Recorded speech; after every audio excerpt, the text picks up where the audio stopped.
CNN, for anyone tracking Republicans' plans to repeal and replace Obamacare.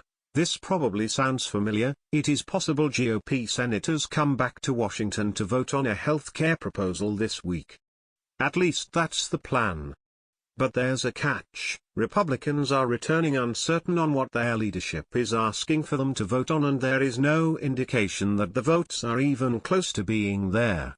What to watch on Monday? Things are going to be slow on Capitol Hill, at least until Monday evening when GOP leadership meets behind closed doors. That is where we will get the first indication of whether any plans have shifted or changed. We'll also get the first reaction to the Byrd rule guidance the Senate parliamentarian dropped like a grenade into the debate on Friday night. See below for details on this.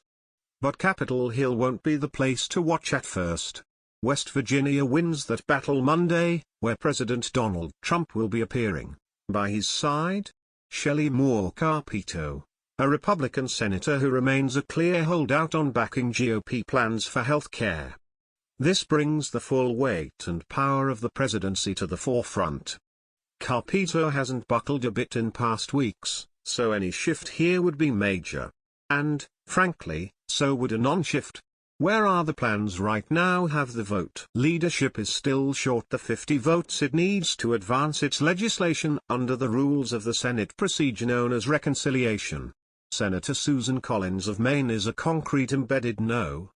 If leadership brings up the repeal and replace bill they have been working on for months, Senator Rand Paul of Kentucky is also expected to stop the bill from advancing. Leadership can only afford to lose one member of their conference, and there's at minimum 6, and even up to 10 who are uncomfortable with moving forward at this point.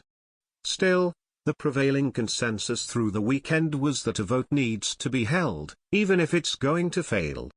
It's time to put everyone on record, one senior GOP aide told CNN on Sunday. At this point, nothing's going to change until we do. What happens if the vote fails? It ain't over.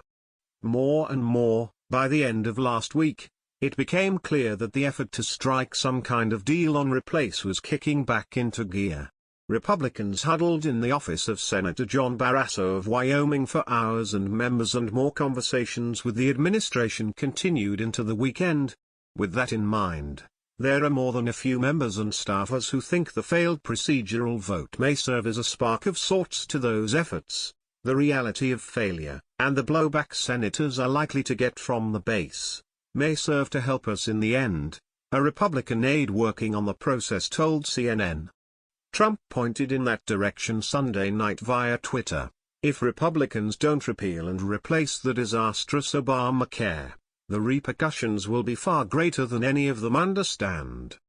But keep in mind, the ideological dynamic hasn't changed.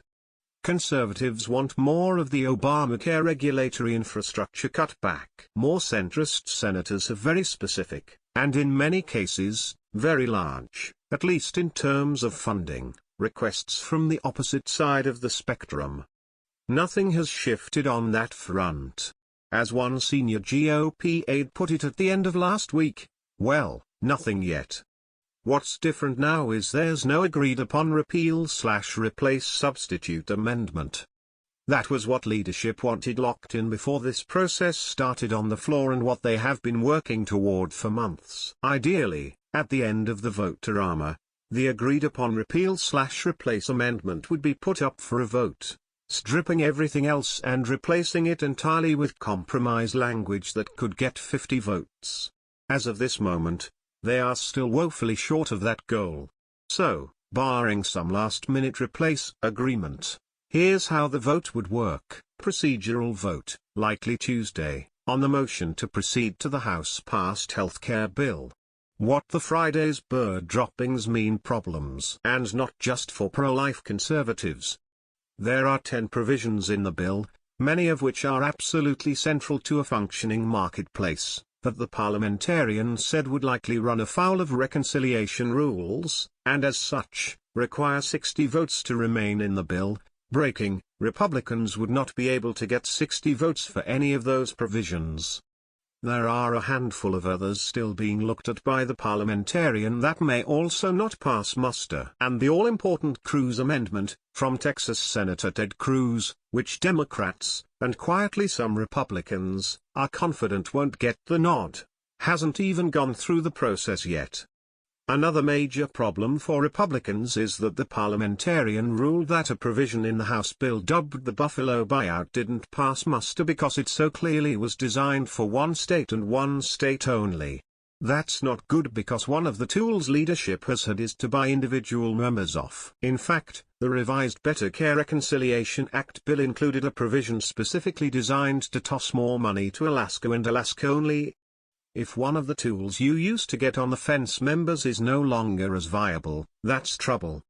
Important note here, these aren't rulings by the parliamentarian and they don't strip anything from the bill.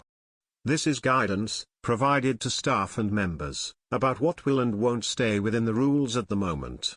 Republicans, with some very smart, very clever staffers, can now redraft and revise these provisions to try and bring them in line, which they most certainly will.